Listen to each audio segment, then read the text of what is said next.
ಎಲ್ರಿಗೂ ನಮಸ್ಕಾರ. ಹೇಮಾ ಅಡುಗೆ ಮನೆಗೆ ನಿಮಗೆಲ್ಲ ಪ್ರೀತಿಯ ಸ್ವಾಗತ. ನಾನಿಲ್ಲಿ ಸೌತ್ ಇಂಡಿಯನ್ ಸ್ಟೈಲ್ ಗರಂ ಮಸಾಲೆಯನ್ನು ಮಾಡ್ತಾ ಇದ್ದೀನಿ. ಅದಕ್ಕೆ ಬೇಕಾಗಿರುವಂತಹ ಪದಾರ್ಥಗಳನ್ನು ಒಂದು ಬಾಣಲಿಗೆ ಹಾಕೋತಾ ಇದ್ದೀನಿ.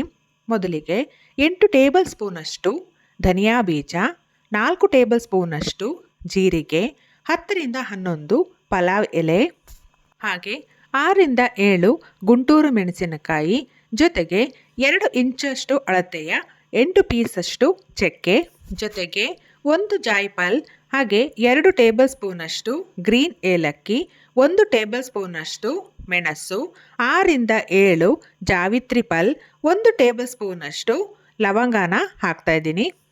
ಹಾಗೆ 6-7 ಪೀಸಷ್ಟು ಚಕ್ರ ಮೊಗ್ಗು, ಹಾಗೆ 4ರಿಂದ 5 ದೊಡ್ಡ ಮರಾಠಿ ಮೊಗ್ಗು, ಜೊತೆಗೆ 7ರಿಂದ 8 ಪೀಸಷ್ಟು ಕಪ್ಪು ಏಲಕ್ಕಿ.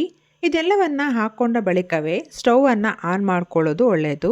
ಹಾಗೆ ಇದನ್ನು ಮೀಡಿಯಮ್ ಫ್ಲೇಮಲ್ಲೇ ಇಟ್ಟು 2 ನಿಮಿಷ ಫ್ರೈ ಮಾಡ್ಕೊಳ್ಳಿ. ನಂತರ ಇದು ಸಂಪೂರ್ಣವಾಗಿ ತಣ್ಣಗಾದ ಬಳಿಕ ಮಿಕ್ಸಿ ಜಾರಿಗೆ ಸ್ವಲ್ಪ ಸ್ವಲ್ಪವೇ ಹಾಕ್ಕೊಂಡು ಪುಡಿ ಮಾಡ್ಕೊಳ್ಳಿ.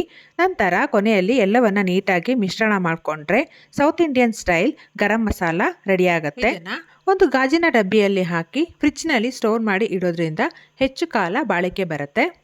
ಈ ರೆಸಿಪಿ ನಿಮಗೆ ಇಷ್ಟ ಆಗಿದೆ ಅನ್ಕೋತೀನಿ.